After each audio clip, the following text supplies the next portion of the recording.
My love for Detroit is the endless potential of creativity.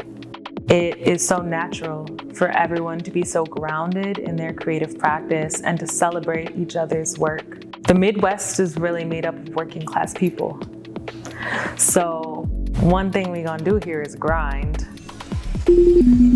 What's the deal? Let's get it, dog. Detroit produced nothing but go-getters, hustlers, hit makers. Yeah. We got from street to underground to indie to hippies. Like, we got everything. Everything is like a big old melting pot up in here. Yeah, I was about to say, we resilient as hell. Like, By any means, like, if we got a goal, we gonna get to that goal by any means necessary.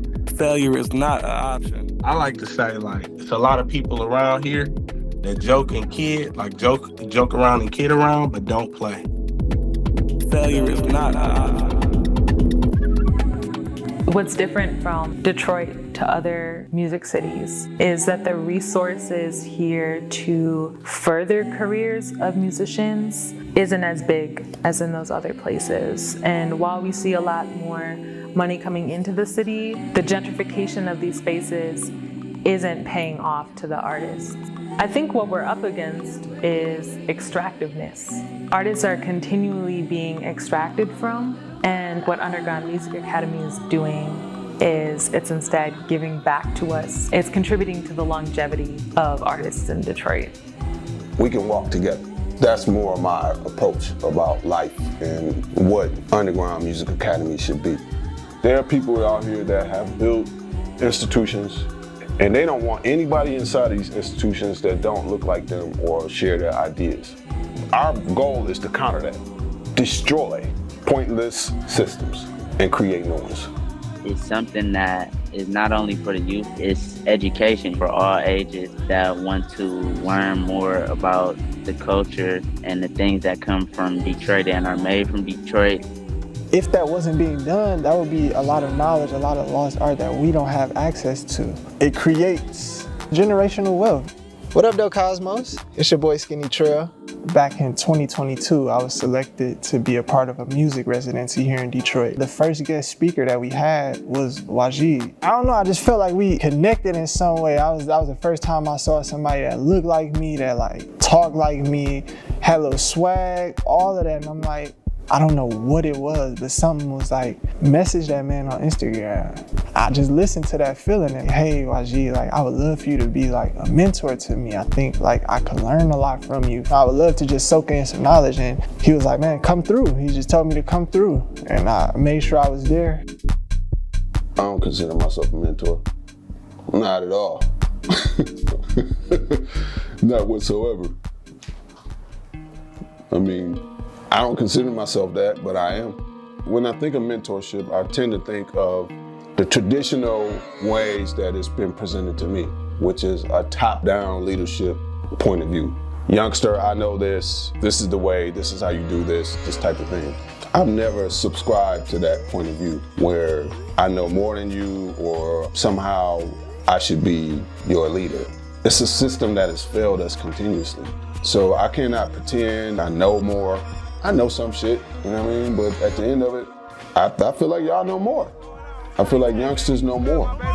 UMA just opened up my eyes, not only like loving what you do, but actually physically crafting it as well.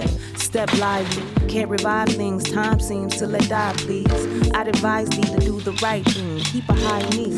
These accomplishments, these small things, paint on wall, wood on floor, infinite equipment, you know what I'm saying? They mean nothing, man. I'm grateful for it, don't get me wrong, but it has no relevance unless somebody can come in here and be inspired to do greater for humankind.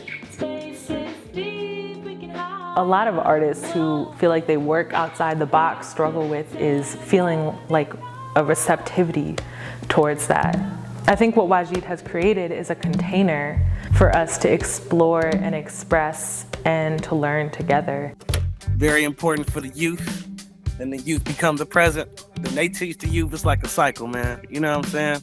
We got to keep the cycle going. And it starts with the youth. So we got to do our part we got to still carry that torch, you know what I'm saying? We see innovation taking place. We see people learning from each other and creating an ecosystem of Detroit music, which is so special, being less than a mile away from the Motown Museum, being doors down from Submerge and Exhibit 3000 is really archaic. UMA is creating something that's going to be sustained throughout time in Detroit music history. You gotta know the history in order to move forward. I firmly believe that. I feel like you have to know what was to create what is. I think we're all students at the end of this. There's something for us to acquire, there's something for us to learn, and then we're also in a position to share as well, you know what I'm saying, to teach, to give information, to give that pat on the back, you know what I mean, when a person needs it.